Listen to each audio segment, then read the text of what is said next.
दर्द दिल की वास्ते, दर्द दिल की वास्ते पैदा किया इंसान को, वरना ताअत के लिए कुछ कम न था करबिया। এজন্য কোরআনুল কারীমের আয়াত থেকে বুঝলাম আমাদের এক নম্বর কর্তব্য হলো আমরা আল্লাহর ইবাদত করব, আল্লাহর গোলামি করব। ইবাদত একটা ব্যাপক শব্দ। ইবাদত বলা হয় আল্লাহর আনুগত্য করা। মনে করি আমরা নামাজ পড়া ইবাদত, রোজা রাখা ইবাদত, হজ করা ইবাদত, যাকাত দেওয়া ইবাদত, এইগুলাই মনে হয় ইবাদত। বলে না না না, শুধু এই অল্প কয়েকটা জিনিসের নামই ইবাদত নয়, বরং ইবাদত বলা হয় একজন মুমিন বান্দা সে হাসি দেবে তাও হবে ইবাদত, একজন মুমিন বান্দা সে কান্না করবে তাও হবে ইবাদত, একজন মুমিন বান্দা রাস্তা দিয়ে হাঁটবে তাও হবে ইবাদত, একজন মুমিন বান্দা ঘুমায় থাকবে তাও হবে ইবাদত, একজন মুমিন বান্দা খানা খাবে তাও হবে ইবাদত, একজন মুমিন বান্দা রাস্তা দিয়ে চলবে তাও হবে ইবাদত। মোট কথা, একজন মুমিন বান্দা যে প্রকৃতপক্ষে মুমিন হবে তার জীবনের প্রত্যেকটা কাজ ইবাদত হয়ে যাবে। এমনি না, দুইটা শর্তের বিনিময়ে। এক নম্বর শর্ত হলো রেজা বিল মাওলা। একজন মুমিন যতগুলো কাজ করবে সকাল থেকে সন্ধ্যা পর্যন্ত, একজন মুমিন বান্দা যত কিছু করবে, যা কিছু করুক না কেন, সব কিছু করতে হবে এক আল্লাহ তাআলার সন্তুষ্টির জন্য। বলেন তো আমরা সব কিছু করব কার জন্য? ইন্না সালাতি ওয়া নুসুকি ওয়া মাহইয়ায়া ওয়া মামাতি লিল্লাহি রাব্বিল আলামিন।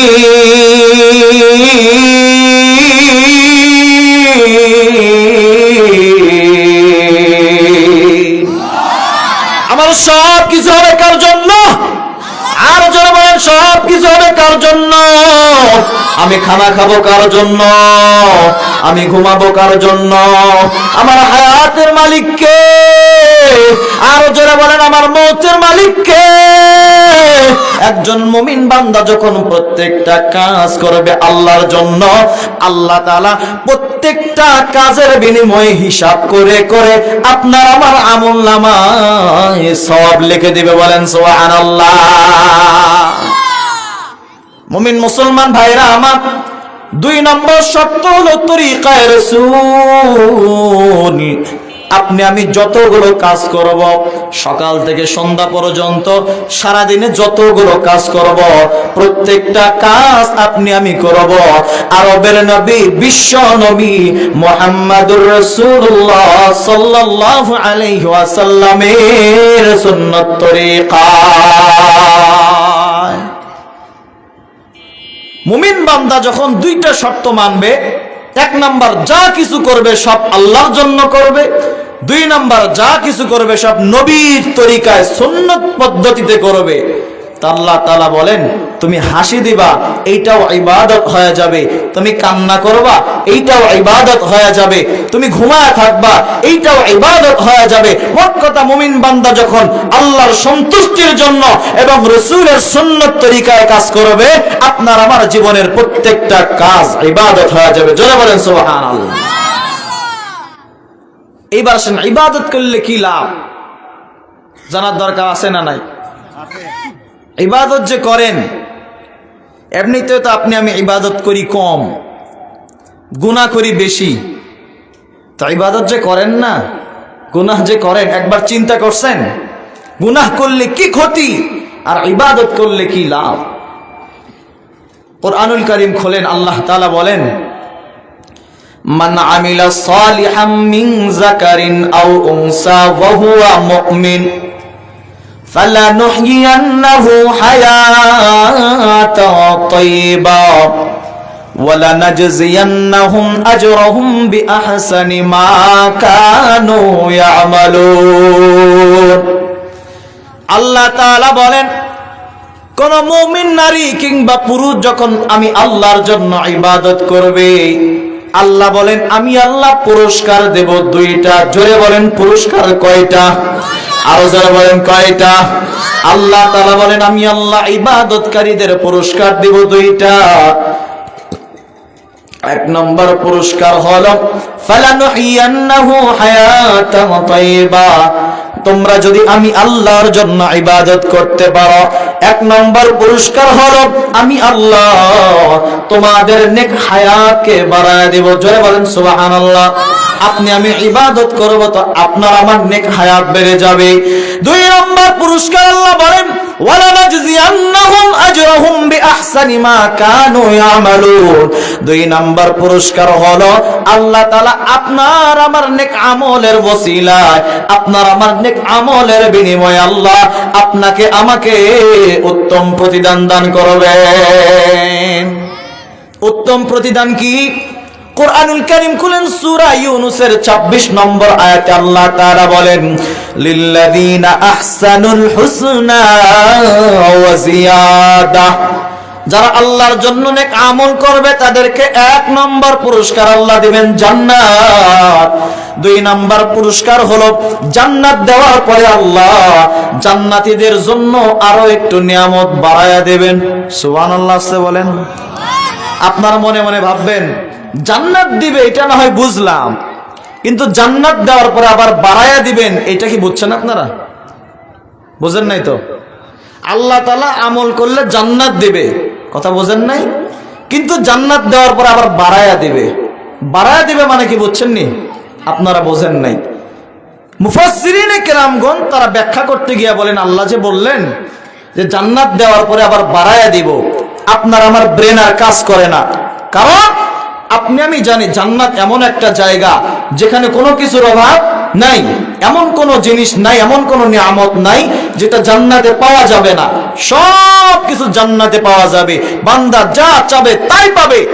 তাহলে এই জান্নাত দেওয়ার পর আবার বাড়ায়া দেওয়ার কি দরকার?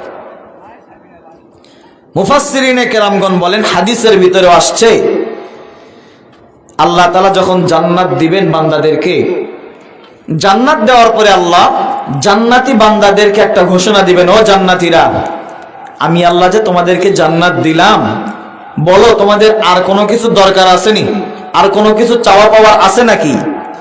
জান্নাতীরা তখন বলবে আল্লাহ চোখের সামনে কত মানুষকে জাহান্নামে যাইতে দেখলাম, আপনজন আত্মীয় স্বজন বন্ধু বান্ধব কতজন আমাদের সামনে দিয়ে জাহান্নামে চলে গেল, আল্লাহ আপনি দয়া করে যে জান্নাত দিছেন এইটাই তো বেশি।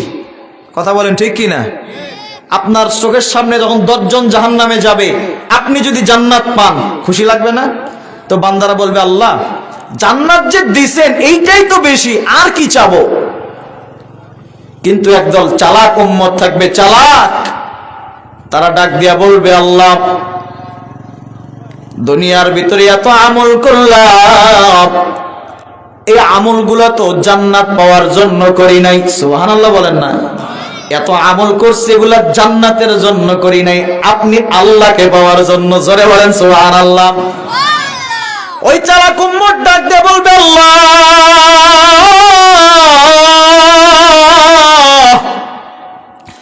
দুনিয়ার ভিতরে এত আমল করলাম, এই আমলগুলো তো জান্নাতের লোভে করি নাই, ও আল্লাহ আপনাকে পাওয়ার জন্য এত আমল করেছি, ও আল্লাহ আপনাকে পাওয়ার জন্য শীতের রাত্রে ঠান্ডা পানি দিয়া ওযু বানাইয়া কনকনে শীতের ভিতরে কাঁপতে কাঁপতে ফজরের নামাজে মসজিদে গিয়েছি আপনাকে পাওয়ার জন্য।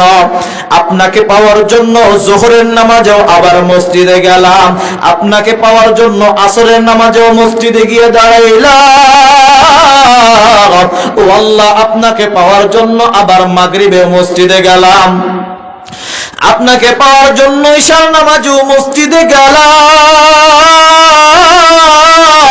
ও আল্লাহ আপনাকে তো পাইলাম না, আপনাকে পাওয়ার জন্য আবার শীতের রাত্রে একা একা যাই নামাজ বিছাইয়া তাহাজ্জুদের নামাজ পড়ে 2 ফোঁটা চোখের পানি ফেলাইয়া কাঁদলাম, কিন্তু আল্লাহ আপনাকে তো পাই নাই। আপনাকে পাওয়ার জন্য ওই টঙ্গীর ইজতেমার ময়দানে 3 দিন গিয়ে বসেছিলাম, আপনাকে পাইলাম না। আপনাকে পাওয়ার জন্য ওই চরমনার ময়দানে গিয়ে বসলাম, কিন্তু আল্লাহ আপনাকে তো পাইলাম না। আপনাকে আপনাকে পাওয়ার জন্য কত ওয়াজ মাহফিলের প্যান্ডেলে গিয়ে বসে থাকলাম, ও আল্লাহ আপনাকে পাওয়ার জন্য কত উলামায়ে কেরামদের দরবারে দৌড়াইলাম, আল্লাহ আপনাকে পাওয়ার জন্য এত আমল করলাম, ও আল্লাহ আপনাকে পাওয়ার জন্য কোরআন পড়লাম, আপনাকে পাওয়ার জন্য লক্ষ লক্ষ টাকা খরচ করে সৌদি আরবে গিয়ে মক্কা মদিনা জিয়ারত করলাম, ওই মক্কার কালো গিলাফওয়ালা কাবা ঘর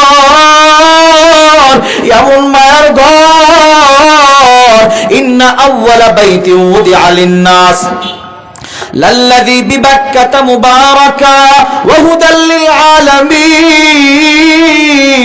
ওই কালো গিলাফওয়ালা কাবা ঘর এমন মায়ার ঘর, আপনি আমি তো এই ঘরের মায়া বুঝবো না, কিন্তু যারা হজ করতে গিয়েছে তাদেরকে জিজ্ঞাসা করে দেখেন, যখন ওই কালো গিলাফওয়ালা কাবার পাশে দাঁড়ায়, এমন মায়ার ঘর, এমন ইমোশনালের জায়গা রে ভাই, মনটায় চায় না এই কাবা ঘরটা ছেড়ে আবার বাংলাদেশে ফিরে যায়, এইটা মনে চায় না।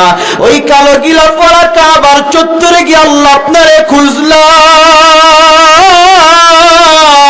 কিন্তু আপনাকে তো পাইলাম না।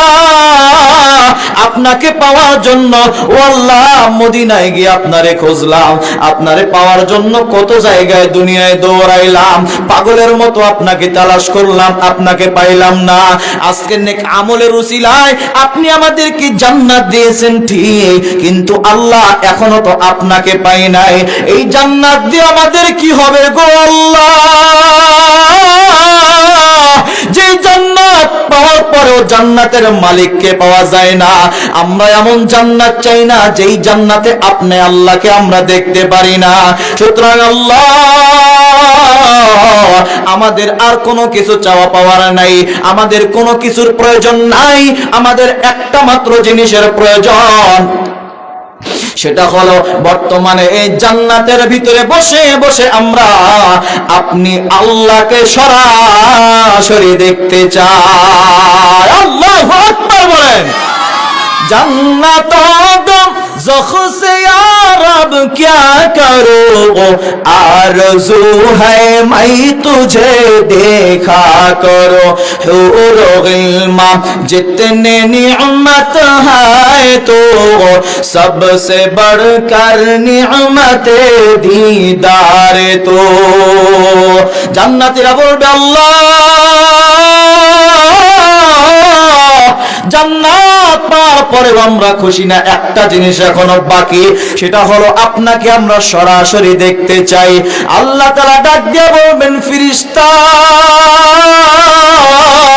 ও ফেরেশতার দল, আমার বান্দারা জান্নাত পাওয়ার পরেও একটা জিনিসের অপূর্ণতা, সেটা হলো আমার বান্দারা আমি আল্লাহকে সরাসরি দেখতে চায়। ও ফেরেশতা, আমি আল্লাহ আর আমার বান্দাদেরকে বঞ্চিত করব না। আজকে আমি আল্লাহ বান্দাদের সামনে সরাসরি আত্মপ্রকাশ করব। ওরে ফেরেশতা, আমি আল্লাহ নূরের পর্দাগুলো উঠাও, আমি আল্লাহ আজকে আমার বান্দাদের মনের আশা পূরণ করব।